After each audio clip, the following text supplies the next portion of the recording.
cool metal, dude. Rock and roll party. Welcome to Watch Mojo, and today we're counting down our picks for the top 20 musicians who destroyed their careers on stage. Listen to me. Are you listening? Okay, I'm trying to wipe the floor. Give me a second. Do you know what it feels to know the lock on the door is shade? Sing it! Let's play some basketball!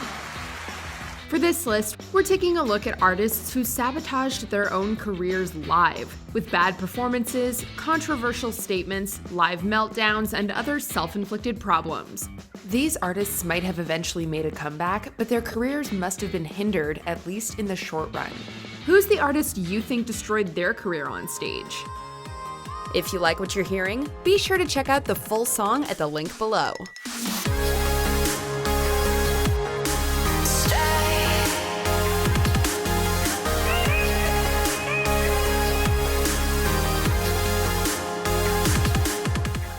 Number 20, Creed. Part of what held this rock band back from even more monstrous success was the reputation they garnered as a horrendous live act. Yeah!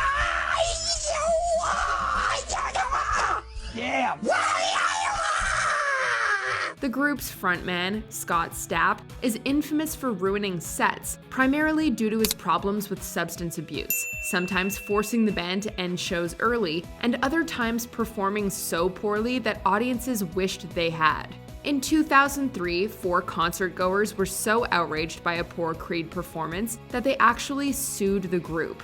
Even though the case was eventually thrown out, the incident cemented Creed's bad reputation, and the group never returned to their peak popularity. Number 19, Lindsay Lohan. In the early 2000s, it seemed like every current or former teen celebrity was trying out the whole singer-actor double threat thing. However, for every Miley Cyrus, there are some like Lindsay Lohan, whose singing career never took off in the way that she'd hoped. I heard her say it's been her lifelong dream, all 18 years of it, to record her own album, and now she has. It's called Speak. It comes out tomorrow, and performing her hit single, Rumors, Lindsay Lohan. Responses to Lohan's work were mixed, and she did herself no favors when she appeared on Good Morning America to promote her single Rumors. It was extremely obvious that the performance was lip-synced, and critics were quick to call Lohan out. Her label put out a statement assuring fans that while there was a backing vocal track, Lohan was singing as well. People were unconvinced, however, and the performance became a defining moment of Lohan's foray into music. Thank you! Number 18, Carmen.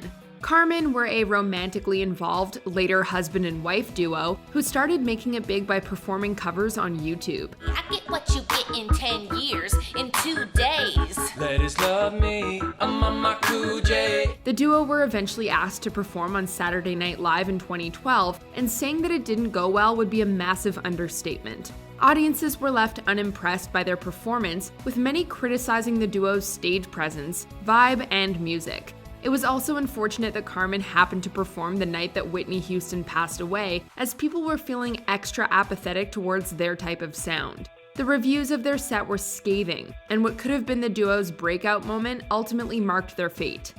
Number 17, The Replacements. As a punk-turned-alternative band, it's somewhat unsurprising that The Replacements would have a reputation as a wild-card live act. Now, I'm not talking out of school when I say they were known as a drinking band. The group were infamous for getting wasted at their own concerts, often turning sets into what felt more like drunken karaoke. Ladies and gentlemen, The Replacements. While for some this was part of the group's charm, it definitely turned off other would-be fans and held them back from mainstream success. The guitar player actually fell down on the way out to the stage and fell on his guitar and broke his guitar. From getting banned from SNL for performing as some of the show's rowdiest and drunkest musical guests ever, to notoriously playing the worst set ever at the famous New York club CBGB, it could definitely be said that the Replacements were their own worst enemies. Number 16, the Sex Pistols. At the height of the Sex Pistols' popularity in January 1978, the group went on an ill-fated North American tour that would inevitably lead to the dissolving of the band. Throughout the tour, tensions within the band led to rampant infighting, and the negativity translated into their live shows. This is no fun. At the end of the tour, during a concert in San Francisco, singer Johnny Rotten made it clear that he was finished with the project, as he spent the set mocking the audience and barely singing along to his band's music. Ever get the feeling you've been cheated? Good night. The next day, he flew to New York and announced that he was leaving the Sex Pistols. The band was finished soon after. Number 15, Michelle Shocked. Michelle Shocked was never a huge star by any stretch, but the alt-folk singer had a decently sized following up until an infamous 2013 concert in San Francisco. True to her name, concert-goers were shocked when the singer made clear her feelings towards Proposition 8, the banning of same-sex marriage in California. Alternative folk singer Michelle Shocked is speaking out about her anti-gay rant over the weekend in San Francisco. The tirade got her booted off the stage, and ever since, venues all over the country have been canceling her upcoming shows. Shocked expressed her belief that marriage is only legitimate between a man and a woman, and though she maintained that she was not homophobic, many were unconvinced. That the idea of living my life without him is impossible. Right. I know how much I love him, and knowing that passion that I have for him, would I ever want to deny that to anyone else? Absolutely not. So you're not homophobic? If you want to keep this simple for the audience, let me just give you a straight no, I'm not homophobic. Shocked's career quickly fizzled out following these comments. Why Shocked thought that this would fly in San Francisco of all places is anyone's guess. Quote, I do not, nor have I ever said or believed that God hates homosexuals or anyone else. I said that some of his followers believe that. I believe intolerance comes from fear, and these folks are genuinely scared. Number 14, Guns N' Roses. Despite their status as rock legends, Guns N' Roses have garnered a reputation as a live band whose performances can range from epic rock spectacles to sloppy, unrehearsed diva theatrics. Whoa, Axl, cool metal, dude, rock and roll party, do cocaine, yeah.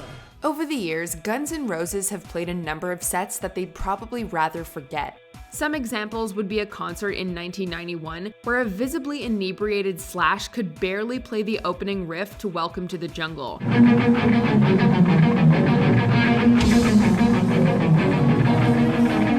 And a 2010 performance in Dublin where the group were booed off stage in response to Axl Rose's volatile attitude towards the crowd. If you don't want to have fun, all you gotta do is let us know, and we got no problem. We'll go on our way. The group also has a habit of starting their shows hours late, which, paired with the inconsistency of their musicianship, has led them to losing a lot of their credibility. Number 13, Robin Thicke. Following the release of his 2013 single Blurred Lines, Robin Thicke's career took off, crashed, then burned, all within a short span of time. The song itself, for which he was later sued by Marvin Gaye's estate, was part of Thicke's problem, with many critics arguing that the lyrics were misogynistic and trivialized consent. However, it was Thicke's live performances in the months that followed that truly sank his career. Thicke performed an outrageously vulgar and unanimously loathed live rendition of Blurred Lines at the VMAs with Miley Cyrus. Soon after, Thicke's wife, Paula Patton, left him. In response, he begged her to take him back in subsequent live performances, and even released an album called Paula. This only turned even more people off the falling star. Pretty cringe, Robin. Number 12, Miguel. Part of the reason that you don't hear from this once up-and-coming R&B singer anymore may be in part due to this incident. At the 2013 Billboard Music Awards, Miguel landed onto a couple of fans while attempting to stage dive, injuring 2 of them.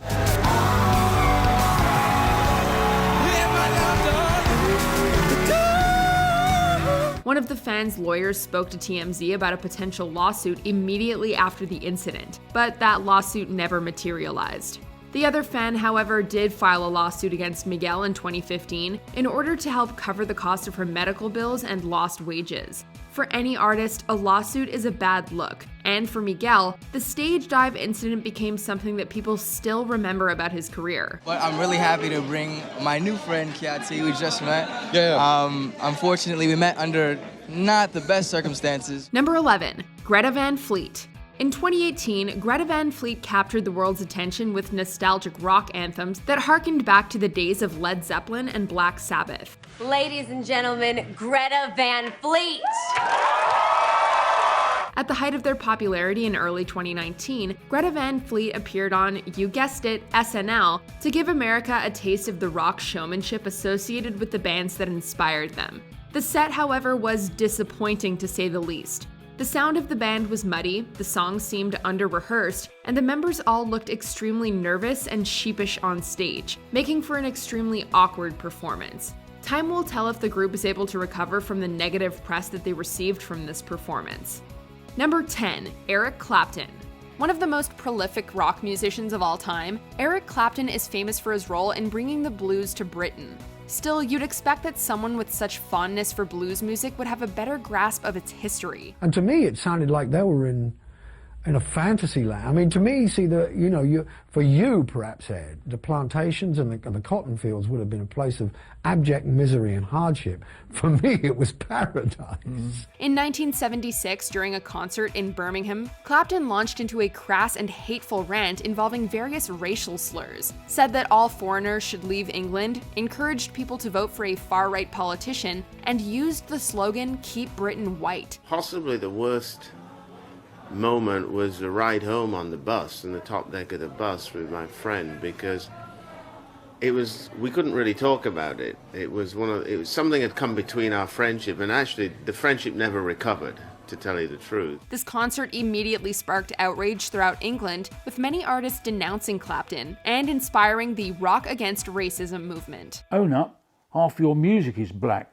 You're rock music's biggest colonialist. You're a good musician, but where would you be without the blues and R&B? You've got to fight the racist poison, otherwise you degenerate into the sewer with the rats and all the money men that ripped off rock culture. Number 9, Sly Stone. Vocalist Sly Stone was the frontman of one of the most well-regarded funk acts of the 60s. Don't hate the black, don't hate the white. If you get bitten, just hate the bite. However, the careers of Sly and his band, the Family Stone, imploded quickly in the mid-70s. The group became notorious for ruining live performances with members not showing, refusing to play, or passing out from drug abuse. While this already added a bittersweet taste to Sly's legacy, the vocalist dealt his career a death blow while performing solo at Coachella in 2010. Sporting a strange blonde wig and clearly not in any mental state to perform, Sly performed a feeble and cheerless set with subpar vocal work and incoherent ranting. Regrettable, considering that this performance was intended to mark Sly's comeback. Wait. Hello there, ladies and gentlemen. Would you mind, please, being very quiet? Shut up! Number 8, Janet Jackson and Justin Timberlake. This one is just unfortunate. Janet says that this is going to be the first and the last time that she ever talks about what happened that day. At the 2004 Super Bowl, musical guest Janet Jackson experienced what was later described as a wardrobe malfunction. At the end of their performance together, Justin Timberlake tore off Jackson's rubber bustier, briefly exposing her breast to millions of stunned audiences. He was to take and rip the piece off that he did. The leather piece. Right, but more came off than what was supposed to. So he was supposed to pull that off and we just see the red there. And he ripped the whole thing. So he knew. While this finale was planned, Jackson's representative claimed it was supposed to expose her red lacy bra, not her breast. Dubbed Nipplegate, the incident prompted a proposed $550,000 fine by the Federal Communications Commission, had MTV banned from producing future halftime shows, and caused Jackson's music and videos to be blacklisted by television and radio stations, effectively ending her career. Number 7, the Everly Brothers. Ah, brotherly love. Country pop legends the Everly Brothers were fundamental to the history of American music, with dozens of hits throughout the 50s and 60s. Sadly, the years were not kind to brothers Don and Phil, whose careers slowly declined up until one fateful night in 1973. When Don showed up to play the duo set at Buena Park, California, Phil was furious to find out that his brother was completely drunk. After a booking agent had to stop the show due to Don's condition, Phil smashed his guitar and stormed off stage, while Don proclaimed, "I'm through with being an Everly brother." And halfway through the third song, Don's voice just quit. And that was it. And Phil took that Everly Brothers guitar, and it's almost like he went up on his tiptoes and had that guitar up like that, and popped her on the floor, and that guitar exploded. They wouldn't reunite for another 10 years. I think we needed the time away from each other. We'd never, ever been away from each other. We'd been working together, we'd been strapped together, singing on one microphone for 20 years then. That's a long time for two young guys to be pushed together and held together. And, you know, you gotta find yourself and go do other things and your own identity. Number 6, Maroon 5, Travis Scott and Big Boy. Accepting the 2019 halftime gig was in and of itself a bad look for Maroon 5, Travis Scott, and Big Boy, as Rihanna, Pink, and Cardi B reportedly all passed on their offers to perform so as to stand in solidarity with Colin Kaepernick. On top of that, it was hinted that the performance was going to include a cover of Sweet Victory from SpongeBob SquarePants. However, the performance only made a passing reference to the SpongeBob episode before abruptly switching to sicko mode, further irritating an already skeptical national audience. While all the artists involved are still doing fine, they certainly earned some lasting ill will because of the halftime show that they probably shouldn't have played to begin with. Read the room, guys. Number 5, Fergie. Fergie's solo career has waxed and waned since she spun off from the Black Eyed Peas. She's had some big hit songs, and though she never quite reached the heights of stardom that she was shooting for, she was never irrelevant either. However, after her performance of the American national anthem at the 2018 NBA All-Star Game, it may be safe to say that things are over for the singer. So proudly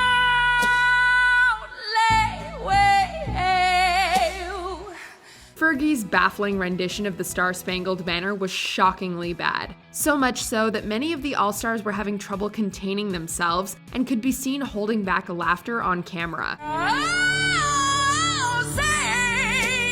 does that star. The performance immediately became subject to severe ridicule. Let's play some basketball! Number 4, the Chicks. I was just sort of pointing out we're American and we're even from Texas and we don't agree with the president. During a 2003 concert in England, the vocalist of the Chicks, then known as the Dixie Chicks, Natalie Maines, denounced the US's invasion of Iraq and lamented that President Bush was from their home state of Texas. This went over fine in England, but triggered a major controversy in the US, where many felt that these comments were anti-American. At the time, it wasn't thought about necessarily what I meant. You know, whatever I say on stage always does have some meaning, but looking back on it, you know, everyone called me unpatriotic and said I didn't support the troops because I didn't support the war. Celebrities and fellow musicians slammed the group, people burned their records, and some radio and television stations boycotted their music. The sad things came, you know, just down the road, watching children at those rallies, stomping on our CDs, or there was a mother holding her 2-year-old son outside of a show protesting and turned to and was telling our camera, screw him, screw him. For years, this controversy was a major obstacle for the Chicks' career, though it seems that the group have begun to make a well-deserved comeback, even changing their name in 2020 due to its historic connotations. Number 3, Sinead O'Connor. Clarity is key when you're making a point. And how the media, in fact, are engaging in massive breaches of human rights when it comes to how they go about writing about anyone who they either diagnose without qualification as being mental, or anyone they believe to be, you know, actually suffering from an illness. Just ask a late 80s icon, Sinead O'Connor. At the end of her infamous 1992 performance on Saturday Night Live, O'Connor ripped up a photo of Pope John Paul II and declared "Fight the real enemy" in protest of the Catholic Church. Of good over evil.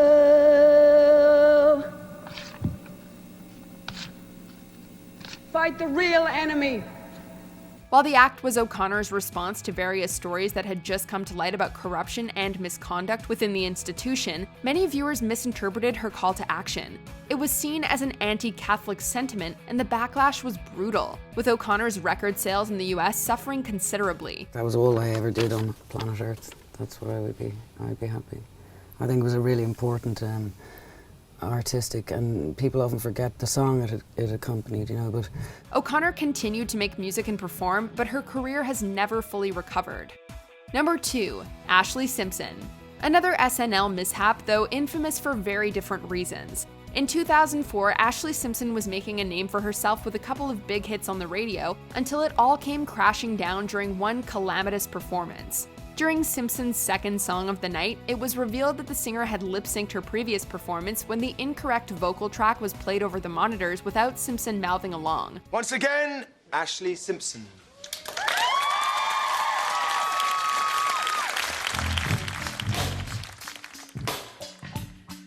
Unsure of how to react, a visibly shaken Simpson attempted to cut the tension by awkwardly dancing around until the show cut to commercial. Ladies and gentlemen, what can I say? Live TV. Exactly. I feel so bad. My band started playing the wrong song, and I know what to do, so I thought I'd do a hoedown. I'm sorry.